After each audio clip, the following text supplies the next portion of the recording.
السلام علیکم۔ آج بھی گلاسگو میں بہت سخت سردی پڑ رہی ہے، اور لاسٹ ویکینڈ تو اسنو بھی ہوئی ہے یہاں پر، جو ابھی آپ ویڈیو ریکارڈنگ میں بھی دیکھ رہے ہوں گے کہ جگہ جگہ پڑی ہوئی نظر آ رہی ہے۔ خیر، آج ہم بات کریں گے سلمان بٹ پہ۔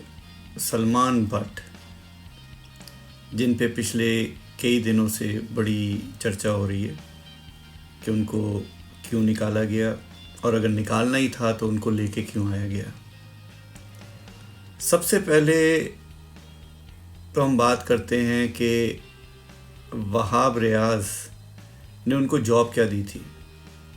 وہ جاب تھی ایک کنسلٹنٹ کی، سلیکٹر کے کنسلٹنٹ کی، جن کا کام کیا تھا؟ ایڈوائز کرنا۔ اچھا، پھر ہم جاتے ہیں کہ ان کا بیک گراؤنڈ پہ، ان کے اوپر اتنا سخت ایکشن کیوں لیا گیا۔ پرائم منسٹر محمد حفیظ، پی سی بی کا چیئرمین، یہ سب کے سب اس میں شامل تھے کہ انہیں نہ رکھا جائے۔ ایسا کیوں کیا گیا؟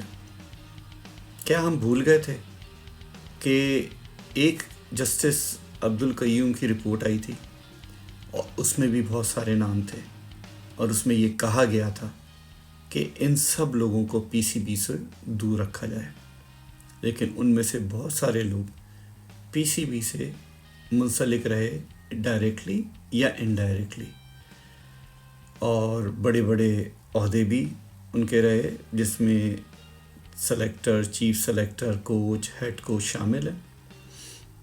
لیکن ان کو جب یہ جاب دی گئی تو ایسی کوئی بات نہیں ہوئی۔ تو پھر سلمان بٹ ہی کیوں؟ کیا اس کی وجہ یہ تھی کہ سلمان بٹ جو ہے وہ بہت آسان ان کے لیے اس کو نکالنا، اور وہ لوگ جو عبد القیوم رپورٹ میں جن کا نام تھا ان کو نکالنا تھوڑا مشکل ہوگا؟ یا پھر کوئی اور ہے؟ اب ہم بات کرتے ہیں کہ پرائم منسٹر نے کیوں نکالا۔ پرائم منسٹر کو کیوں برا لگا؟ اور اگر پرائم منسٹر کو برا ہی لگ رہا تھا تو اس سے پہلے انضمام الحق تھے، جن کا نام جسٹس عبد القیوم کی رپورٹ میں تھا۔ پرائم منسٹر نے ان پہ تو کچھ بھی نہیں بات کی تھی، ان پہ تو کچھ نہیں کہا تھا۔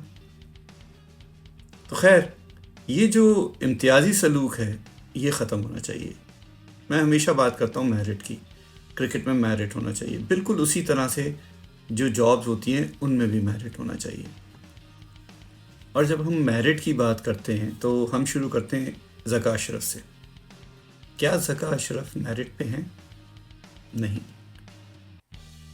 پرائم منسٹر کے کہنے پہ وہ یہاں ہے، کیونکہ پرائم منسٹر کو اختیار ہے، پرائم منسٹر جس کو بھی چاہے لگا دے۔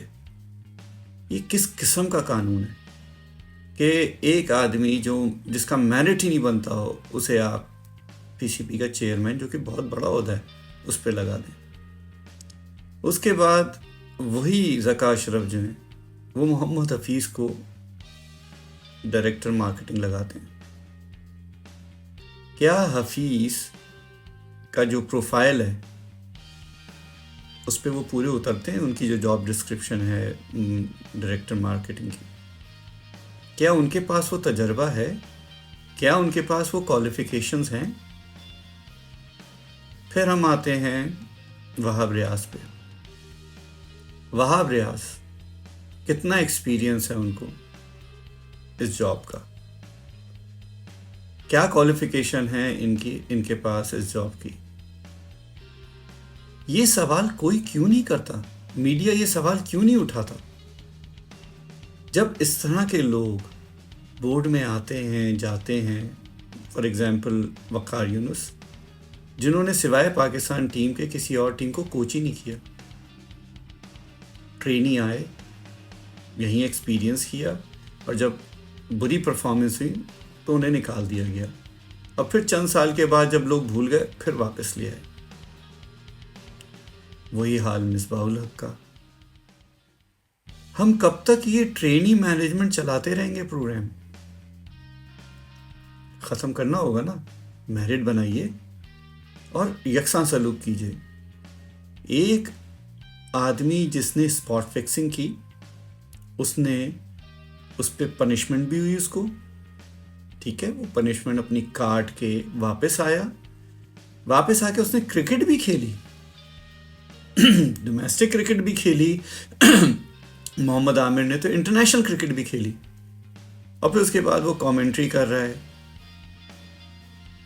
تو اب اگر اسے کنسلٹنٹ لگا دیا گیا تو اس میں کیا مطلب توپ چل گئی جو اس کو ہٹانے کی بات کر دی گئی. وجہ اس کی کیا تھی؟ اس کی وجہ یہ تھی کہ محمد حفیظ کے بارے میں لوگ کہہ رہے تھے کہ وہ یو ٹرن لے رہے ہیں. ایک طرف محمد عامر کو فون کرتے ہیں اور دوسری طرف جو ہے سلمان بٹ کو نکالنے کی بات کرتے ہیں. یہ جو دوگلا پن ہے نا، اسے ختم ہونا چاہیے. صرف ایک بات ہونی چاہیے کہ یہ میرٹ ہے، اس پہ جو آئے گا وہ سلیکٹ ہوگا، جو نہیں آئے گا وہ نہیں ہوگا. لیکن یہاں تو میرٹ لوگوں کا ہے، آپ کی فیوریٹزم کا ہے، آپ کی جان پہچان کا ہے، آپ کی دوستی یاریوں کا ہے. ہم نے پچھلی ٹیم میں بھی دیکھا، بابر اعظم ان کے دوست یار، ٹیم کا کوئی سوچتا ہی نہیں ہے. اسی طرح پاکستان کا کوئی نہیں سوچ رہا کہ پاکستان میں کیا صحیح ہے، کیا غلط ہے، کیا ہونا چاہیے، کیا نہیں ہونا چاہیے. اس پہ کوئی بات نہیں کر رہا. آخر میں بس اتنا ہی کہوں گا کہ سلمان بٹ ہو یا انضمام الحق، وقار یونس ہو یا محمد عامر، سب کے ساتھ یکساں سلوک ہونا چاہیے.